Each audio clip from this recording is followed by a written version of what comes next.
Hello friends, कैसे हो आप सब लोग। उम्मीद करता हूँ कि आप सब ठीक होंगे। तो आप सभी का आपके अपने YouTube चैनल राजश्री क्लासेस में फिर एक बार स्वागत है। तो फ्रेंड्स, आज मैं आपके लिए लेके आया हूँ स्टैंडर्ड 10th का साइंस एंड टेक्नोलॉजी पार्ट 2, जो हमारे माननीय वर्षा गायकवाड़ जी है, जो हमारे एजुकेशनल मिनिस्टर है। उन्होंने हम बोर्ड के बच्चों के लिए हमारी पढ़ाई न रोकने के लिए हमें क्वेश्चन बैंक सप्लाई किए हैं। तो आज हम उसका ही क्वेश्चन बैंक के हम सॉल्यूशन देखने वाले हैं। तो दोस्तों, शुरू करते हैं हमारे वीडियो को। दोस्तों, इस वीडियो में हम देखने वाले हैं क्वेश्चन नंबर फर्स्ट। तो चलिए दोस्तों शुरू करते हैं। क्वेश्चन नंबर फर्स्ट है हमारा, choose the correct option in a multiple choice answer for the following question. हमें मींस एमसीक्यू टाइप क्वेश्चन हमें सॉल्व करना है और हर एक क्वेश्चन 1 मार्क का है, 1 मार्क फॉर ईच।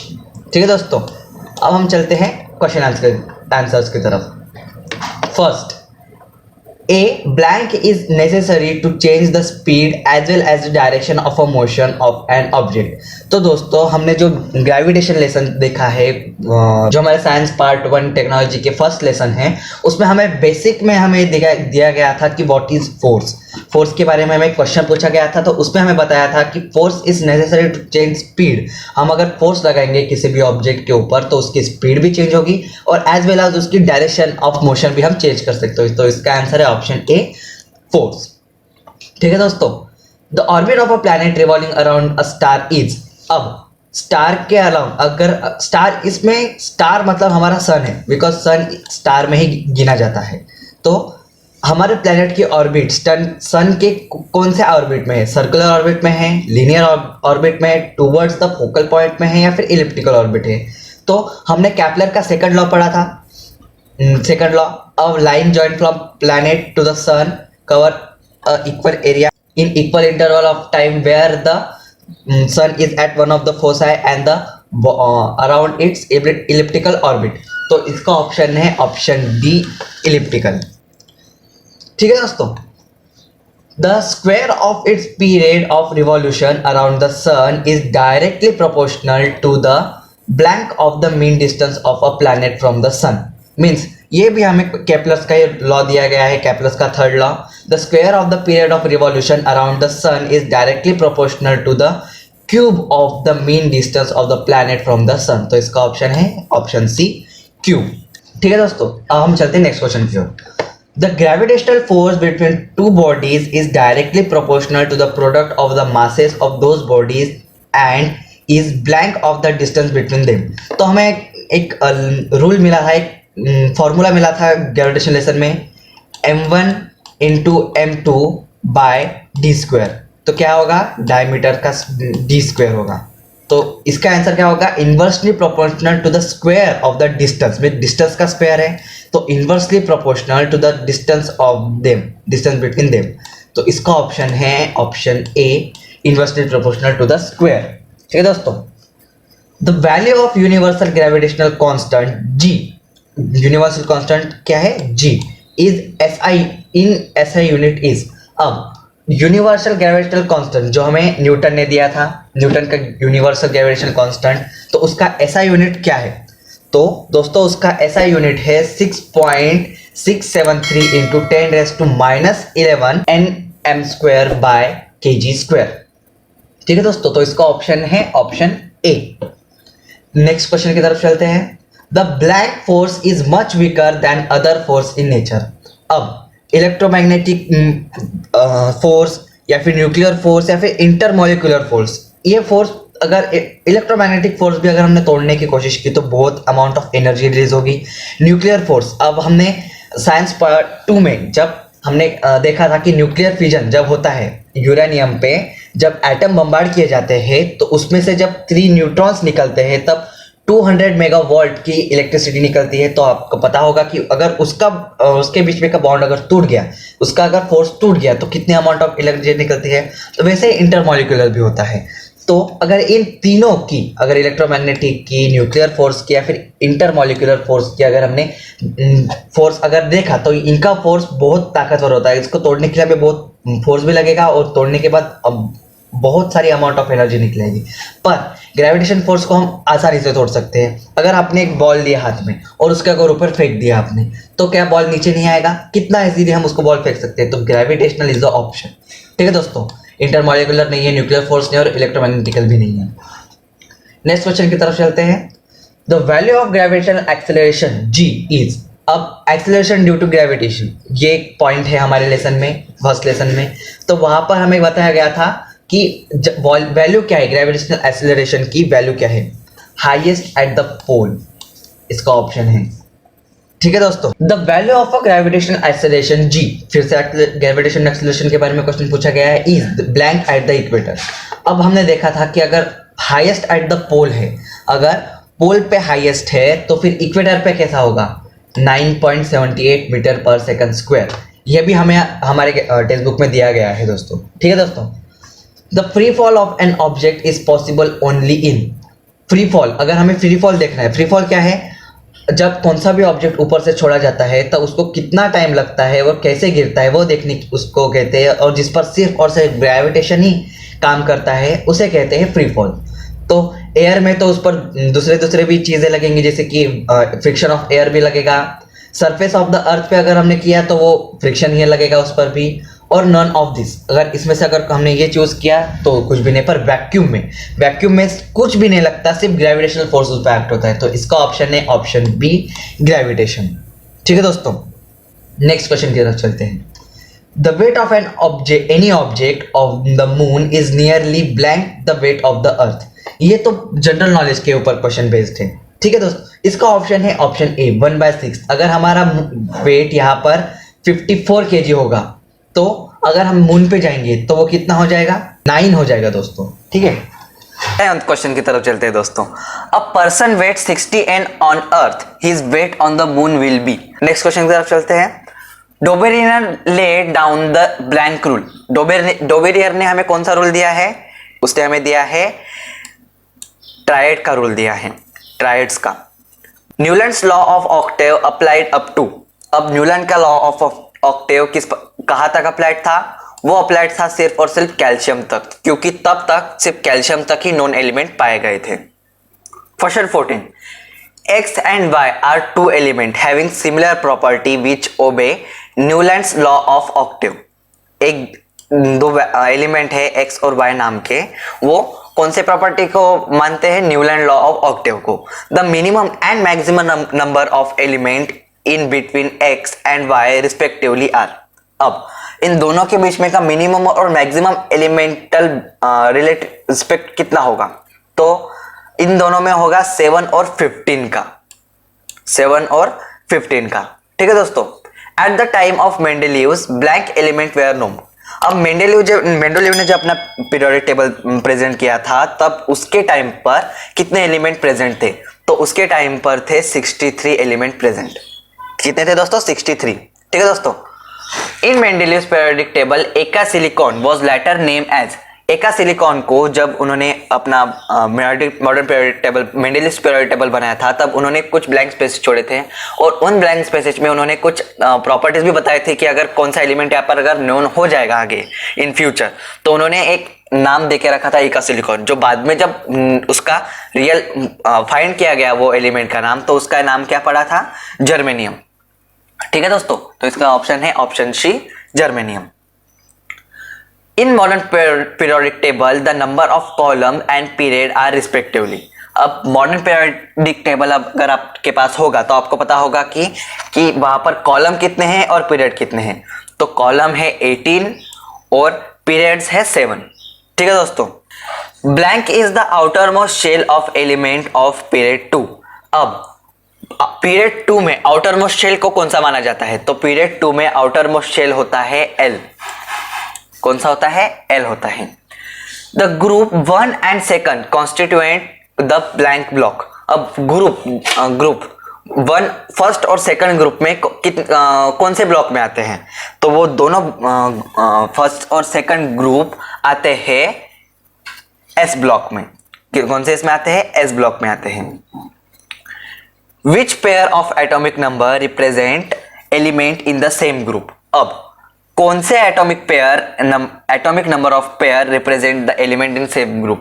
अब कौन से एटॉमिक नंबर हमें बताते हैं कि वो एक ही ग्रुप में के एटॉमिक नंबर है, तो 11 19 हाँ है, 16 12 नहीं, क्योंकि 16 और 12 भी नहीं है, 14 और 16 भी नहीं है, और 8 और 17 भी नहीं है। क्योंकि अगर हमने इनका देखा इलेक्ट्रॉनिक कॉन्फ़िगरेशन अगर हमने इनका किया तो 11 और 19 का अगर हमने किया तो 2 8 1 आएगा, और 19 का किया तो 2 8 8 1, मतलब वैलेंसी कितनी हो रही है 1।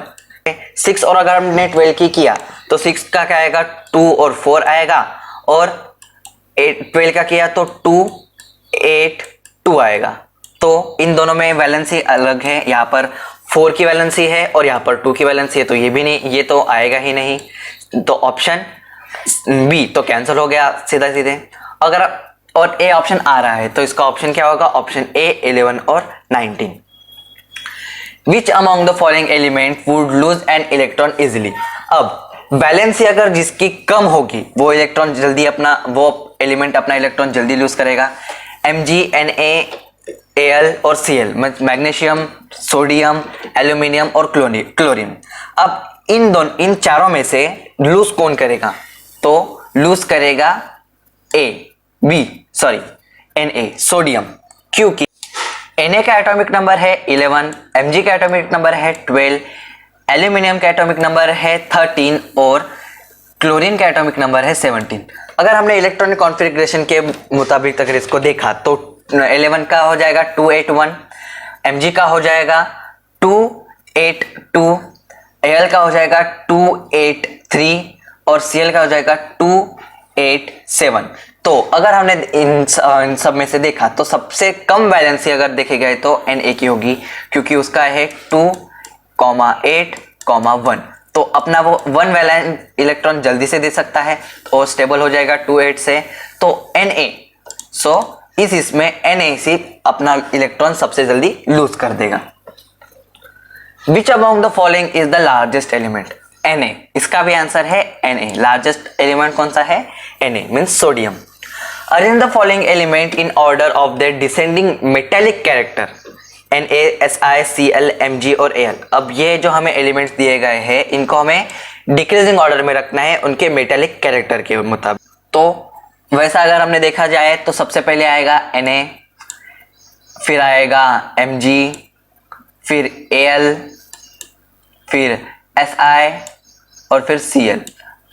11, 12, 13, सॉरी 11, 12, 13, 14 और 17। सो मेटेलिक कैरेक्टर कैसा होगा, कैसे डिक्रीज होगा, जैसे जैसे उसका आइटम बढ़ते जाएगा, उसके शेल्स में इंक्रीज होते जाएगा तो उसकी मेटेलिक कैरेक्टर धीरे धीरे कम होगा। तो ऑप्शन है ऑप्शन बी, क्योंकि ये फर्स्ट, सेकंड, थर्ड, फोर्थ और ये फिफ्थ। ठीक है दोस्तों, ये ऐसे होगा। तो हम चलते हैं हमारे नेक्स्ट क्वेश्चन की ओर। नेक्स्ट क्वेश्चन है हमारा, which one of the following does not increase while moving down the group of the modern periodic table. अब मॉडर्न पीरियोडिक टेबल के वक्त अगर हम डाउन द ग्रुप के नीचे नीचे आते जाएंगे तो इनमें से क्या बढ़ेगा नहीं। एटॉमिक रेडियस तो धीरे धीरे बढ़ते जाएगा, क्योंकि एलिमेंट्स बढ़ते जाएंगे तो उनका शेल बढ़ते जाएगा, और जैसे जैसे उनका शेल बढ़ेगा वैसे वैसे उनका एटॉमिक रेडियस भी बढ़ेगा। मेटेलिक कैरेक्टर, अगर हमने ग्रुप के नीचे नीचे आते जाएंगे तो उसका मेटेलिक कैरेक्टर बढ़ते रहेगा, पर अगर हम ग्रुप के लेफ्ट टू राइट जाएंगे तो उसका मेटेलिक कैरेक्टर धीरे धीरे कम होते जाएगा। ठीक है दोस्तों, वैलेंसी नहीं बढ़ेगी, वैलेंसी नहीं बढ़ेगी, क्योंकि अगर हम जैसे जैसे एक कौन से भी ग्रुप का अगर हम नीचे जाएंगे, एक पर्टिकुलर ग्रुप में जो वैलेंसी है, जैसे कि अगर हमने ये वाला ग्रुप देखा, एस ब्लॉक में फर्स्ट ग्रुप देखा, तो इसमें भी वैलेंसी कितनी है 1, लिथियम में भी वैलेंसी 1, सोडियम में भी 1, पोटेशियम में भी 1, रूबियम में भी 1, सेरियम में भी 1 और फ्रांसियम में भी 1। तो इन सब में वैलेंसी क्या कॉमन है 1, तो कॉमन क्या रहेगा, वैलेंसी रहेगी। और नंबर ऑफ शेल तो बढ़ने वाले, जैसे कि अगर हाइड्रोजन की हमने बात की तो वहां पर सिर्फ K है। लिथियम में जाएंगे तो इलेक्ट्रॉनिक कॉन्फ़िगरेशन उसका 2 8 है, तो वहां पे K और L दोनों आएंगे, K और L शेल दोनों आएंगे। तो जैसे जैसे ग्रुप में हम नीचे आएंगे तो डाउन द ग्रुप जाएंगे, if we go down the group, so atomic radius, metallic character and number of shell are going to be increased, but valency is remain to be same। Valency जैसे कि वैसी ही रहने वाली है। On moving from left to right in periodic table, अभी हमने एक डाउन द ग्रुप की बात की, अब हम देखने वाले हैं left to right in a periodic table the size of an atom is. अब हमने अगर देखेंगे कि हम पीरियड में लेफ्ट टू राइट जा रहे हैं, पीरियड में ना कि ग्रुप में, लेफ्ट टू राइट अगर हम जा रहे हैं तो एटम का साइज क्या होगा, डिक्रीज होते जाएगा। ठीक है दोस्तों, विच of the following statement about modern periodic table is correct. अब मॉडर्न पीरियोडिक टेबल के बारे में कौन सा स्टेटमेंट जो दिया गया है वो करेक्ट है। ऑप्शन ए क्या है, 18 horizontal row are known as period, नहीं। 17 vertical columns are known as period, नहीं। 18 vertical column are known as group, हाँ। और 7 horizontal row are known as period, ये भी बराबर है। तो ऑप्शन सी और ऑप्शन डी दोनों करेक्ट है, क्योंकि 18 वर्टिकल कॉलम जो है उन्हें हम ग्रुप कहते हैं और 7 जो हॉरिजॉन्टल रो है उसको हम पीरियड्स कहते हैं। तो ऑप्शन सी और ऑप्शन डी करेक्ट है। ठीक है दोस्तों, question 27, the D block element are called as blank element. अब डी ब्लॉक के एलिमेंट को हम क्या कहते हैं, तो उसको कहते हैं हम option a transition, option A नहीं कहते हम, उसको कहते हैं ट्रांजिशन एलिमेंट। ठीक है दोस्तों, the size of an atom is indicate by its radius, blank is the distance between the nucleus of the atom and its outer most shell. अब आउटर मोस्ट शेल और उसके न्यूक्लियस के बीच में, atom के nucleus के बीच में और उसके आउटर मोस्ट शेल के बीच में के डिस्टेंस को हम क्या कहते हैं, तो उसको कहते हैं हम एटॉमिक रेडियस। ठीक है दोस्तों, atomic radius is express in the unit of picometer, picometer के इस पर हम उसको एक्सप्रेस करते हैं।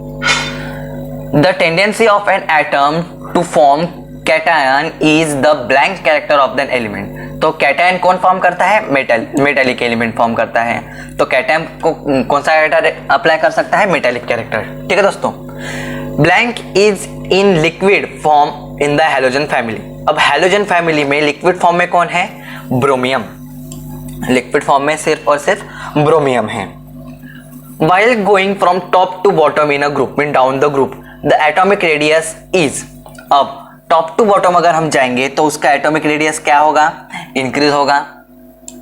एटॉमिक रेडियस इंक्रीज होगा ना, क्योंकि फर्स्ट अगर हमने इसकी बात करेंगे, हाइड्रोजन फैमिली की बात करेंगे, तो फर्स्ट में के है, फिर के एल है, तो मीन्स उसका एटॉमिक साइज बढ़ते जा रहा है, इसलिए उसके शेल बढ़ते जा रहे हैं। तो जैसे जैसे उसके शेल बढ़ेंगे तो उसका एटॉमिक साइज भी, रेडियस भी बढ़ने वाला है। ठीक है दोस्तों, the tendency of an atom to form anion is the non-metallic character of that element। अगर कैटायन फॉर्म करने के लिए उसको अगर मेटेलिक कैरेक्टर लगता है तो फिर एनायन फॉर्म करने के लिए उसको नॉन मेटेलिक कैरेक्टर लगेगा। सिंपल है दोस्तों। The element from the zero group are called. अब जीरो ग्रुप में जो एलिमेंट होते हैं उस ग्रुप को हम क्या कहते हैं, तो उस ग्रुप को हम नोबल गैस कहते हैं। जीरो ग्रुप उस ग्रुप को कहते हैं जिसकी वैलेंसी जीरो हो, और वैलेंसी जीरो कौन से है, लास्ट ग्रुप की, जो 18th ग्रुप है हमारा, क्योंकि उसका वैलेंसी है ही नहीं, क्योंकि उसका पूरा ऑक्टेव कंप्लीट हो जाता है 288, पूरा उसके ऑक्टेव कंप्लीट हो जाते हैं, उसमें कौन सा भी 7 भी नहीं है, तो उसमें एक भी वैलेंसी नहीं बचती, इसलिए उसको जीरो ग्रुप कहा जाता है।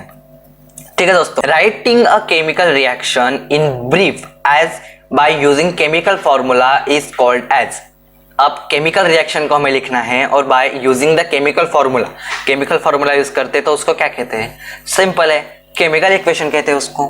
ठीक है दोस्तों, when the positive charge on an ion increase और the negative charge of them decrease is called as oxidation.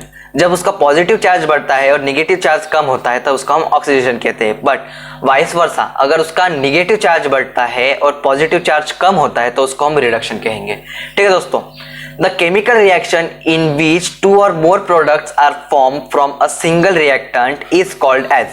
अब अगर सिंगल रिएक्टेंट से 2 या उससे ज्यादा प्रोडक्ट्स बनते हैं तो उसको हम कहते हैं डिकम्पोजिशन रिएक्शन।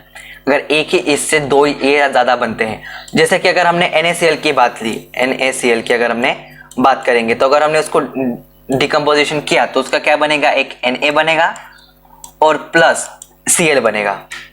ठीक है दोस्तों, तो एक ही एलिमेंट से मींस NaCl एक एलिमेंट से हमने 2 एलिमेंट बना लिए, एक या फिर 2 या उससे ज्यादा, तो उसको कहते हैं हम decomposition reaction. In the chemical equation the blank are written on the left hand side. अब लेफ्ट हैंड साइड में हम क्या लिखते हैं, रिएक्टेंट्स को लिखते हैं, और राइट हैंड साइड में हम लिखते हैं प्रोडक्ट्स को। तो यहां पर पूछा गया है कि लेफ्ट हैंड साइड में क्या लिखते हैं, तो लेफ्ट हैंड साइड में हम लिखते हैं रिएक्टेंट्स। ठीक है दोस्तों, aqueous solution of ZnSO4 is added into aqueous solution of BaCl2. This is the example of blank reaction. अगर हम इसको लिखेंगे तो ZnSO4 प्लस aqueous solution और उसमें और Cl2 को अगर हमने साथ में किया तो उसके अगर हमने उसको किया तो क्या होगा, ZnCl2 हो जाएगा, Cl2 फॉर्म हो जाएगा, प्लस BaSO4 फॉर्म हो जाएगा, BaSO4।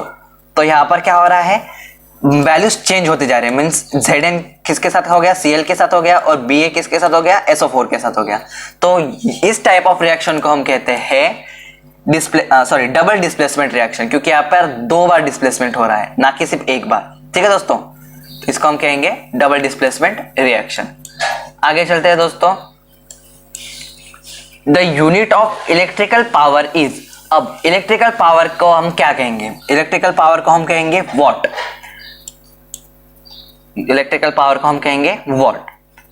The live and the neutral wire has potential difference of. अब लाइव और न्यूट्रल वायर ये हमने कौन से इसमें पढ़ा था, 5th लेसन में पढ़ा था। तो हमें पता होगा कि लाइव और न्यूट्रल वायर के बीच में डिफरेंस होता है 220 वोल्ट्स का।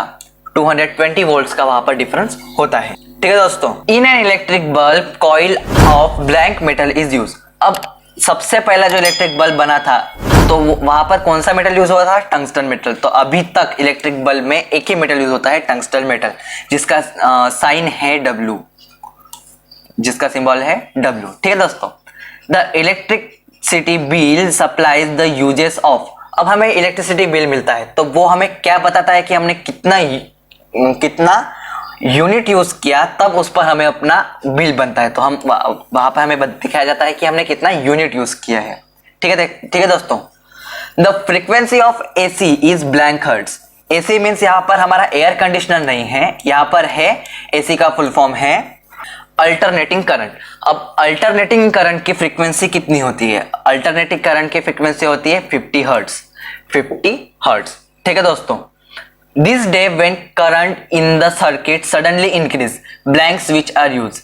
अभी शॉर्ट सर्किट का मामला बढ़ चुका है या फिर हाई वोल्टेज का मामला बढ़ चुका है, तो अभी अगर सर्किट में करंट सडनली बढ़ जाता है तब हम क्या यूज करते हैं, तब हम यूज करते हैं MCB। ठीक है दोस्तों, मिनिएचर सर्किट ब्रेकर। MCB को क्या कहा जाता है, miniature circuit breaker. A coil of an alloy blank is use in electric heater cooker as a resistor.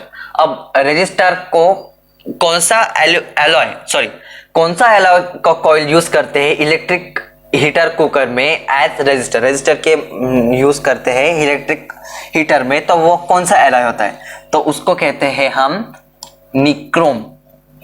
उस मेटल इस एलॉय का नाम है निक्रोम। ठीक है दोस्तों, the right hand thumb rule is also called.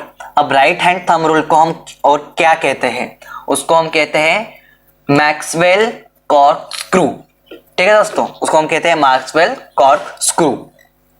Blank is use for electric measurement. अब electric measurement करने के लिए हम क्या यूज करते हैं, थर्मामीटर तो नहीं करते, गैल्वेनोमीटर यूज करते हैं, वोल्ट मीटर से हम वोल्ट पता कर सकते हैं, और इलेक्ट्रिक मीटर से इलेक्ट्रिसिटी यूज पता कर सकते हैं। ठीक है दोस्तों, तो यहाँ पे ऑप्शन है ऑप्शन बी, गैल्वेनोमीटर।